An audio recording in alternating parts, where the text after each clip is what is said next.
Hello বন্ধুরা, শম্পা বিশ্বাস live চ্যানেলে তোমাদের স্বাগত জানাই। দেখো বন্ধুরা, আমার মেয়ে দেখো দুপুরবেলা করে সোয়েটার খুলতে চায় না, দৌড়ে পালাচ্ছে। আমার এখন পায়ে ব্যথা, আমি ওর পিছনে বেশি দৌড়াদৌড়ি করতে পারি না।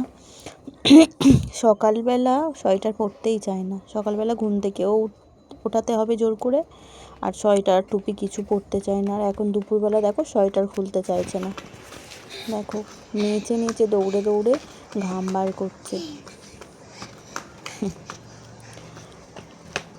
বন্ধুরা, আমার ভিডিও ভালো লাগলে আমার চ্যানেলটির পাশে থেকো, লাইক কমেন্ট অ্যান্ড শেয়ার করো, আর সাবস্ক্রাইব করতে কিন্তু ভুলো না।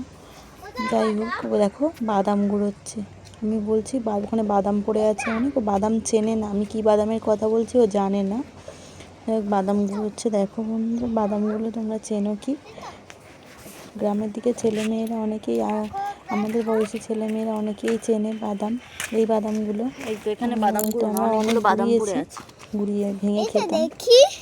কে কে চেনো, কার কার ছোটোবেলায় বাদাম খেয়েছো, মানে দেখেছো বা চেনো বা খেয়েছো, যাই হোক কমেন্ট করো। আমার মেয়েকে আজকে বাদাম দেখাচ্ছি, ওই বাদাম চিনতো না। আর এই বাদামের ভিতরে, মানে এইগুলোর ভিতরে যে বাদাম থাকে ও সেটাও জানে না, সেটাও ঠিক করে জানে না। ওকে আজকে দেখাবো বলে বাদামটা ওকে বললাম গোড়া। দেখো বাদামটাকে ঘুরিয়ে ভাঙছি, নোড়া থাকলে ভালো হতো, বাদামগুলো অনেক দিন ধরে পড়ে আছে মনে হয়, তো হয়ে আছে। দেখো কে কে খেয়েছো কমেন্ট